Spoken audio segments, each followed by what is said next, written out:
Pangalawa nating pag-uusapan, mga kababayan, sa mga hindi po nakakaalam. Ito po,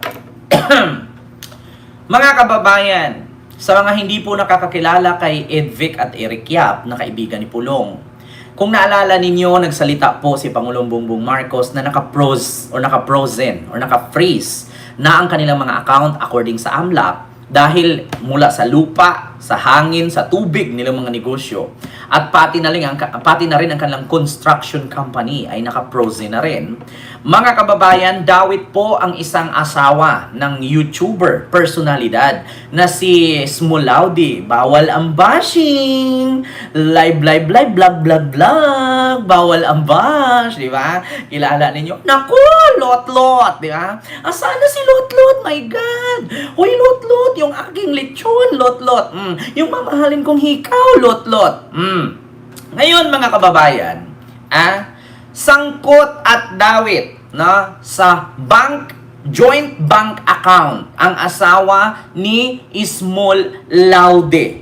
Mga kababayan, dawit po sa joint bank account ni Edvic Yap. Nako po, mga kababayan, delikits ito. Ano kayang masasabi ni Karen Davila dito? Kaibigan pa naman ni Karen Davila. Itong si Smolaude. Kaklase pa niya yata ito or kinakapatid.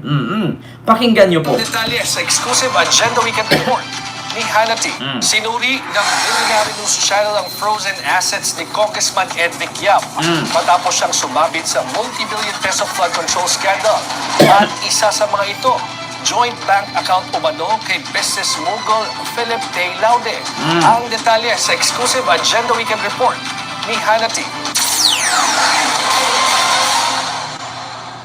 Kamakailan inanunsyo ni Pangulong Bongbong Marcos na frozen na ang assets ng magkapatid na kongresistang Eric at Edvic Yap. Ang ilang mga kasosyo nito sa negosyo at ilang businesses nila gaya ng umano'y maanumalyang Silver Wolves Construction. Ang kumpanyang ito ginamit umano ng pamilyang Yap para maging daanan ng umano'y maanumalyang financial transactions ayon sa Anti-Money Laundering Council o AMLAC. Ay mahigit 16 billion na ang pumasok sa mga transaksyon ng 16 Silver billion. Wolves mula 2022 hanggang 2025. Nakaramihan ay may kaugnayan sa mga flood control project ng DPWH. Sinuri ng Billionaire News Channel ang ilan sa bank accounts na kabilang sa frozen assets ng mga Yap. Kabilang sa 280 bank accounts na ito, ang isang joint account ni ACT-CIS Party List Representative Edvic Yap at ng negosyanteng si Philip Tay Laude, ang asawa ng social media personality na si Small Laude. Bagaman hindi explicitly stated sa AMLAC documents ang transactions at umano'y iba pang kaugnayan ni Congressman Edvic kay Laude, sinabi ng AMLAC na mayroong probable cause na patawan ng freeze order ang assets matapos maugnay sa umano'y unlawful activities na posibleng lumabag sa Anti-Graft and Corrupt Practices Act.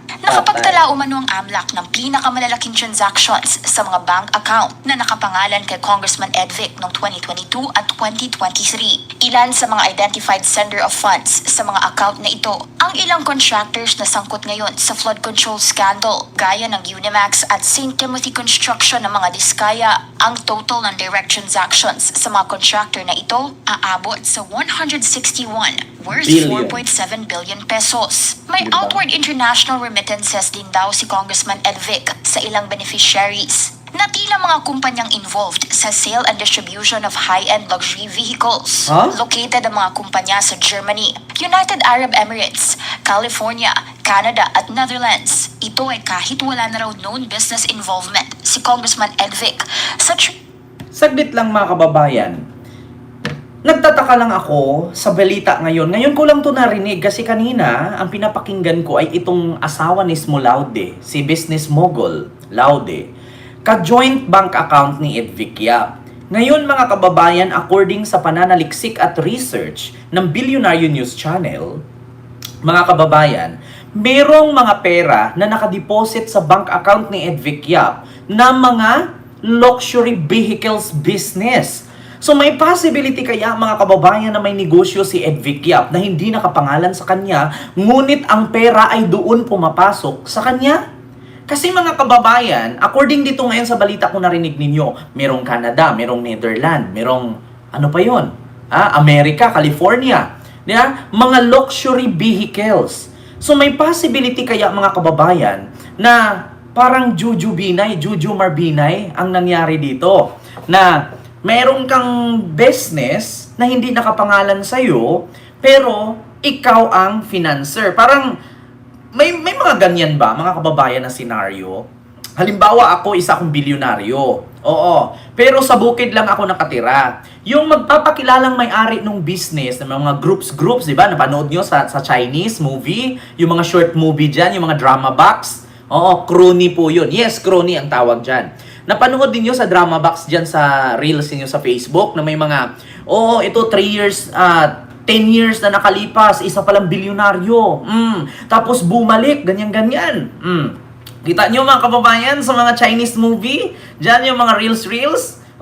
Napanood ko yan mga kababayan na kunwari nasa bukid nakatira pero ang mga sekretary pala tapos hindi nila alam, hindi nila kilala kung sino yung may-ari ng Shuangshu Group, merong Shaanxi Group, TLTG Group, mga ganyan-ganyan. Tapos magugulat kayo pagtatawanan nila kasi bakit nagpapakilalang mayaman, nagtitinda lang naman ng barbecue, di ba?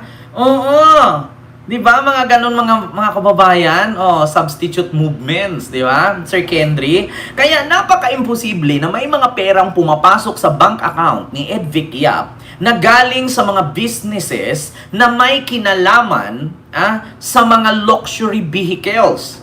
Meron, ano ba yung binigkas ng Billionaire News Channel? At control scandal para sa Agenda Weekend. Hannah T.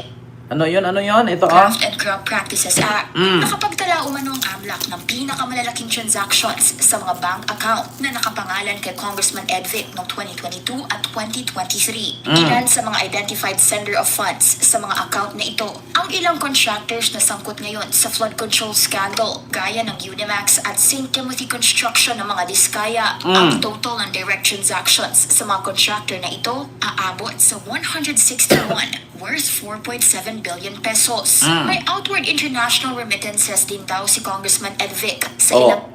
Art Ward. International remittances. Diba? So, ibig sabihin mga kababayan, may mga business ito na hindi nakapangalan sa kanya. Kasi bakit siya babagsakan ng ganyan mga international remittances ng mga benta or kita ng mga luxury vehicles na wala naman daw siyang kinalaman sa mga businesses na ganito? Dapat suriin talaga ng ayos ng gobyerno ito, mga kababayan. Kasi ganito ang nangyayari niyan Kunwari ipipraise ng AMLAC lahat yan, yung mga bank accounts nila. Paano kung meron siyang mga pinagkatiwalaang cronies na tagapangasiwa ng mga businesses siya kahit wala na siya sa posisyon sa gobyerno, kahit wala na siyang pera kasi nakaprose yung asset niya. Meron pa rin, mga kababayan, meron pa rin siyang kita kasi meron siyang mga inaasahang sekretary, di ba? Meron siyang mga, kumbaga sa bahay yan, meron kang mayordoma, di ba? Oo, naku, may mga cronies. Contractor na ito aabot sa 161 worth 4.7 billion pesos. May outward international remittances din daw si Congressman Edvic sa ilang beneficiaries na tila mga kumpanyang involved sa sale and distribution of high-end luxury vehicles. Located ang mga kumpanya sa Germany, United Arab Emirates, California, Canada at Netherlands. Ito Diba? ay kahit wala na raw known business involvement si Congressman. Wala daw known business involvement itong si Congressman Edvic Yap. So bakit siya tumatanggap ng mga international remittances dito sa Saudi Arabia, yung mga international luxury vehicles, Saudi Arabia, Canada, California at Netherlands, no? Naku po, mga kababayan, parang may something ito. Medyo mautak-utak, sa bagay Chinese nga naman. Alam naman natin pag Chinese, magaling sa business talaga. 'Di ba? Mahilig sa international kemerot. Naku, mga kababayan, parang may something ito. Magugulat ka. Congressman ka lang, pero bakit naging bilyonaryo ka? Kasi nga pala, may mga businesses na hindi nakarehistro or hindi nakapangalan sa kanila, pero meron silang mga cronies na nangangasiwa. Parang kay Binay noong ibinulgar ni Trillanes ni Coco Pimentel, yung kanyang Maala Palasyo, Maala Haciendang sa Batangas. 'Di ba? Nako po, mga kababayan. Tapos nakita nyo pa, ka-joint bank account pa niya. Ha? Bilyonaryo News Channel ang ilan sa bank accounts na kabilang sa frozen assets ng mga yap. Kabilang sa 280 bank accounts na ito, ang isang joint account ni ACT-CIS Party List Representative Edvic Yap at ng negosyanteng si Philip Tay Laude, ang asawa ng Si Philip Laude, isang business mogul. Naku mga kababayan, business mogul. Kaya mga kababayan, nagtataka lang ako. Kung ganito may mga transaksyones na international remittance si Edvic Yap, imposible kaya si Pulong may ganyan?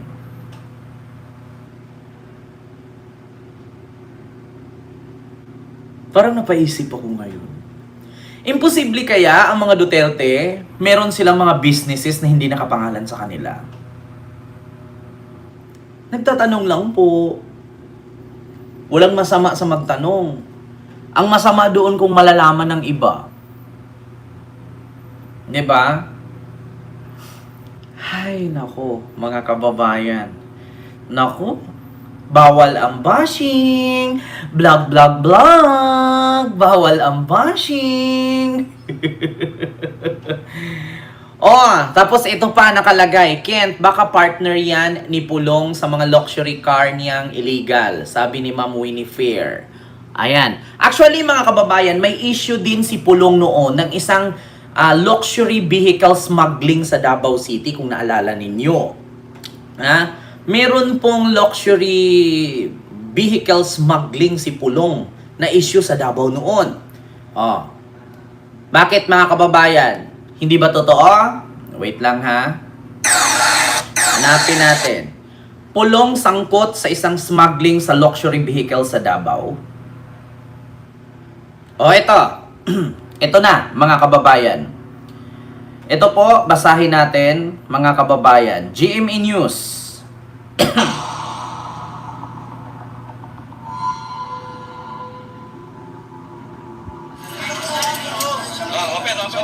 Matagal na problema ang smuggling sa Bureau of Customs o BOC.